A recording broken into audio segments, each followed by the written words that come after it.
Welcome to The Young, Bold, and Old. 3 generations, 1 conversation, a million lessons on life, love, and everything in between. I'm Elenia. I'm in my 30s. I'm Marche, and I'm in my 40s. I'm Beth, and I'm in my 70s. Ready to tackle your questions about life, work, kids, relationships, and whatever else you throw at us. No filters, no fluff, just laughs, stories, and a little too much honesty. Let's get real. This is The Young, The Bold, And the old. All right, guys, today's topic is, how do you define success? Anybody want to go first? I'll go first. Sorry. Nope. You go. All right. So, how do you define success? I think obviously it depends what stage of life you're in. I think we have a worldly view of success, and then we have like a spiritual version of success as well. So it just depends. Like, you can be successful in certain aspects of your life and maybe not as successful in others. You can be doing really well in your career, and maybe your dating life or your spiritual life is failing. You could be doing really well in your. I think we have different houses, right? So like you're learning, or you're investing in your education and things like that. Your intellectual house, you have your spiritual house, you have your physical house. So I know people that are really successful. Their physical side, but not so successful with their careers, or vice versa. You can have a really successful career and be really unhealthy physically. Just, I think for me, the definition would be, if you can be the best version of you can be always striving for excellence in all of your houses, your spiritual, emotional, physical, everything. I think for me, as a kid, you always think, oh, I'm going to drive a Lambo and, I'm going to have a mansion. And so as a kid, that to me was people who were successful. And then, growing up, I looked at not necessarily having a mansion or anything, just a nice house, but mainly money. And then getting into the mortgage industry, like people have the big houses and the nice cars and the multiple properties. But now that like I've been in the mortgage industry for 13 years now, and I'm also older and I feel more mature in that aspect, I just feel like now none of that really matters to me. And that's not how I define success at all, because I know so many people, I have friends from all walks of life. Like, I have friends that are millionaires. I have friends that, they don't know if they can pay their gas bill this month. So for me, it's just like, I feel like sometimes those people who pretend that seem to have a lot of money because they have the multiple houses and the nice cars and stuff like that, they're faking it, because it's this keeping up with the Joneses persona. And so to me, like, just because you have those things doesn't necessarily mean that you're successful. And then the people who don't necessarily have what you might define as anything, maybe they rent an apartment, or maybe they own, a mobile home. It doesn't matter, but they might actually be more successful. They might not have the money, but in life they're more successful because they actually have, true relationships and true peace. And so for me, in a worldly sense, it's having family and having true and honest connections, and being in a place where I can actually like help people, and not necessarily monetarily either, like pulling over and helping somebody on the side of the road, helping, somebody put groceries in their car, buying lunch for somebody that you see is struggling. One thing that keeps coming to mind, though, is that we should not be focused on worldly things. Right.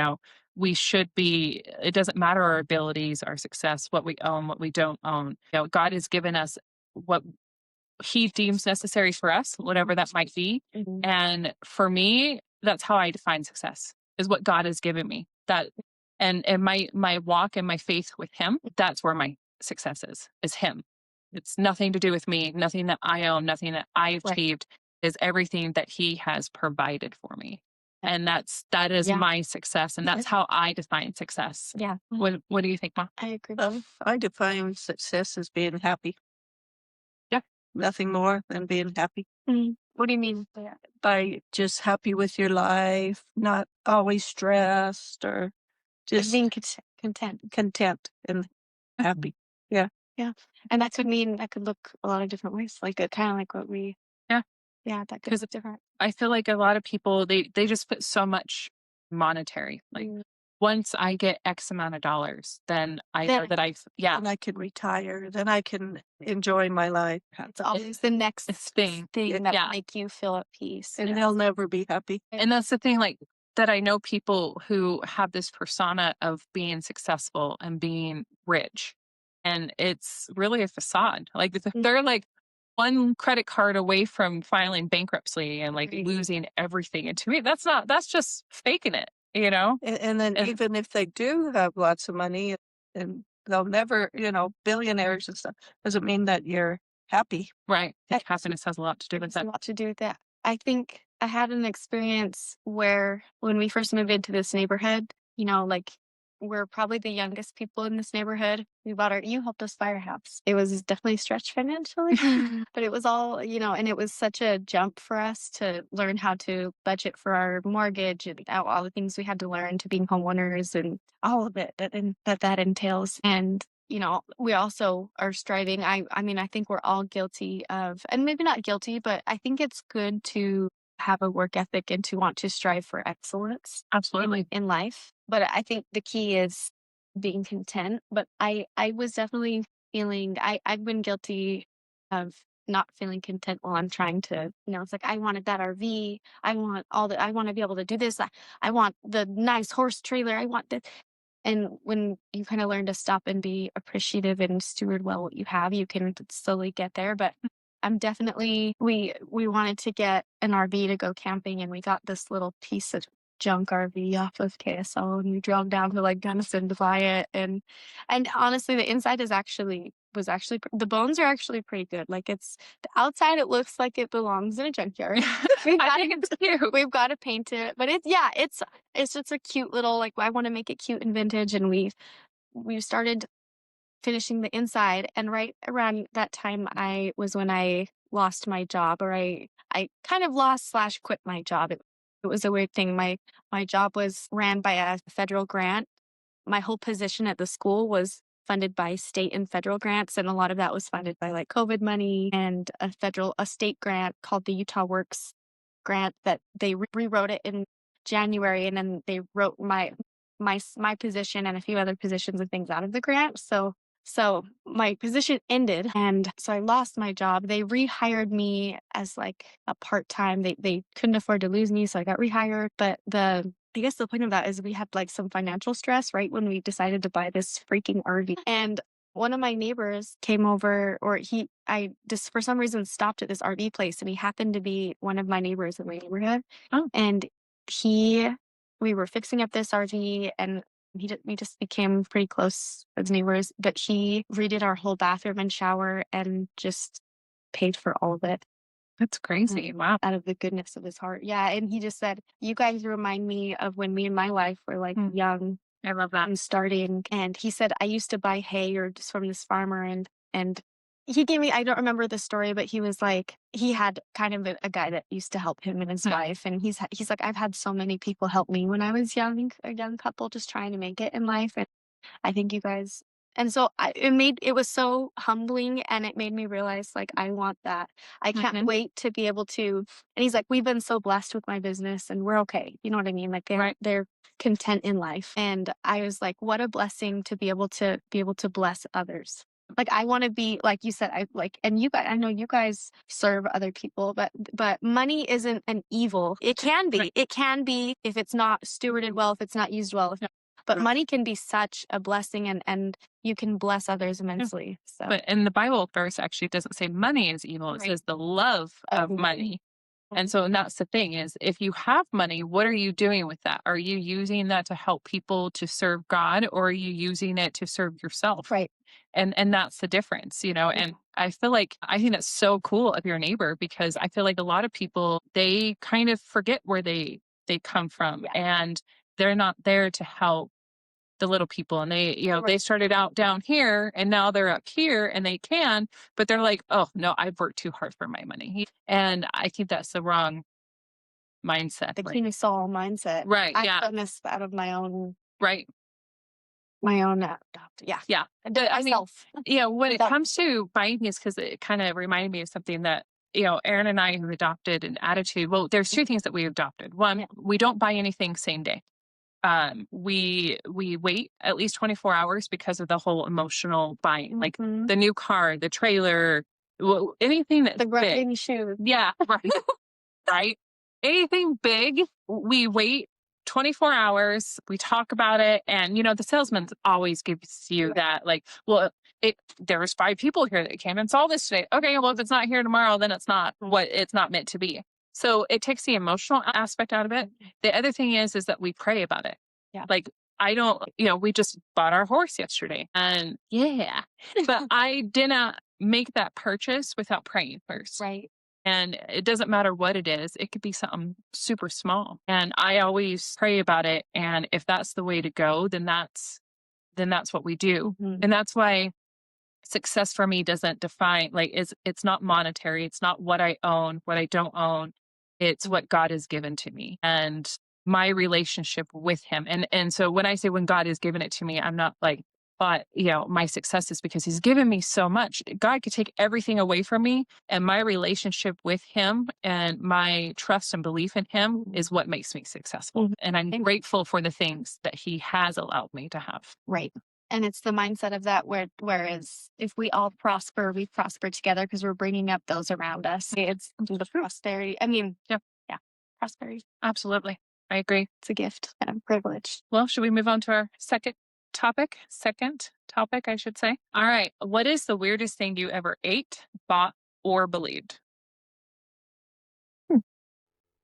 Okay. The weirdest thing I've ever eaten is chocolate covered insects. Like crickets? There was crickets, ants, grasshoppers. How was that? I think it was pretty bad. I was just a kid and I can't believe I ate them. Could you taste the It was just all crunchy. You could see them though.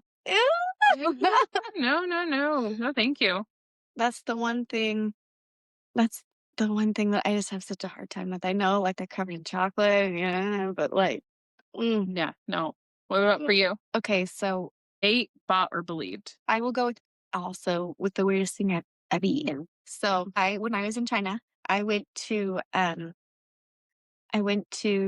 this restaurant with my friend who was a native. She's a native. We were in Beijing. That's where she's from. And I stayed with her for a summer there in China. So we were just exploring all the different provinces. We were at this hot pot place and the guys came out to the table and there's like saying all the things in Chinese. I was so overstimulated because I hadn't heard English in a long time. We were like deep in China, places like you're not supposed to see. And we were like at this little restaurant and he comes out and he brings this and there's all these like fish and things on it. And they're like, oh, and they're ordering. And I'm like, cool, like, please just order for me. I don't know what you're doing. This guy reaches in, grabs an eel out of a tank, puts it on the table and chops its head off and puts it in the soup. And it's like flopping in the soup. My. And I'm just watching so given this was a different time, I was freshly unvegetarian. So I became not vegetarian for this trip because I knew I was going to China. Mhm. And at the time I was vegetarian. I'm ashamed to say. Well, that's like a different topic. But yeah, I'm like, I want to be culturally sensitive. So I'm gonna eat whatever they present. Did you eat it? No, I did not eat it. So we were kind of like eating or putting stuff in the hot pot, and I put my chopsticks in, and I thought I had grabbed like another thing, and I picked it up, and it like and flopped out of my. I didn't know that they had their bodies kept reacting like that, and it slipped out of my chopsticks, and I was like, and I just screamed at the restaurant, and my friend was so mad at me. She was so mad. She was like, "You have dishonored me at this restaurant." Like she Really? literally Wow. gave me a talking to because I was so poor manners at this. Yeah. And Wow. it was, yeah, It was bad. it was bad. Ooh. Yeah, but that probably wasn't even the weirdest thing that I ate. There was a lot of. That was just kind of one of the more eventful things. No, thank you. No. Mine for me, And the eel was disgusting. It was like gross. yeah, no, I couldn't imagine. No thanks. Rattlesnake sausage. Yeah. It was good. Tastes just like sausage. Was that Tough. no? I mean, I honestly, if I didn't know it was rattlesnake, I wouldn't know any like different. It was good. Where did you eat it? What is that Brazilian place where you go and like they have the flag of the meat. Sausage there? Yeah. Like take the Brazilian meat place? Yeah. Yeah. Where you have the flag and you're like, green, it means bring me all the meat. And like red means like no more meat. But yeah, I think like once a month they feature a new Meat? like exotic meat. And that happened to be the chicken hearts, which Yeah, that's one. no, thanks. I raise my own chickens, so we just keep the heart, Yeah. No, I'm good. And rattlesnake sausage. It was good. I like heart. I think heart's good. See, no, it's not for me. Just a muscle. Well, yeah, but It's I don't eat too many weird things. Like rattlesnake sauce, like that's kind of drawn a line right there for me. I mean, I'm only new to eating vegetables in my late 20s. That's fun. Yeah, and I had to get hypnotherapy to be able to eat vegetables. That's so fun. Yeah, they made me physically ill because I had not had them for so long. That it's like putting like it's like when you don't eat meat and you eat meat and you're putting those enzymes in your body doesn't know how to like what to do with all of this. And it was the same thing with vegetables, and it would make me physically ill. And I went and got hypnotherapy so I could eat. She's like, are you here to like quit smoking or maybe lose weight? And I was like, no, I really just want to eat vegetables. That's all I want. She's like, okay. Yeah, I had like 6 sessions and I'm pretty good. There's still some vegetables. Like I don't like cooked tomatoes, zucchini, or squash or spinach. I like them raw, but I can't eat them like cooked. Zucchini, spinach, and squash you like raw? Yeah. You eat raw squash? Yeah. What? Like you cut it and like like you just slice it and then like the yellow. Oh, the summer squash. Yeah. Like that's weird to eat that raw. Weird. I mean, do you guys eat summer squash raw or cooked? I thought you were supposed to cook those. Maybe it's too squishy for me. I don't like it when it's cooked. Have you ever had raw summer squash? Not summer squash, but zucchini. Raw zucchini? Yeah, like in salads. Are you sure they're not cucumbers? Yeah, I'm sure. Who puts raw zucchini in salads? Oh, I don't do salads. So. But I usually cook it though. I mean, I'll cook it, but I have eaten it. Like even like when we have our garden and stuff, because we always this year she had zucchini and squash, and so when I make dinner, I would cook it for her and Aaron. But I'm like, nope, I'm good. I'm good. Yeah, like I can't do it. That's hilarious. So the strangest things I have and have not eaten. I have a really weird family, you guys. Can help. Right. Seriously. All right, guys. That was fun. Yeah. Next time. Bye.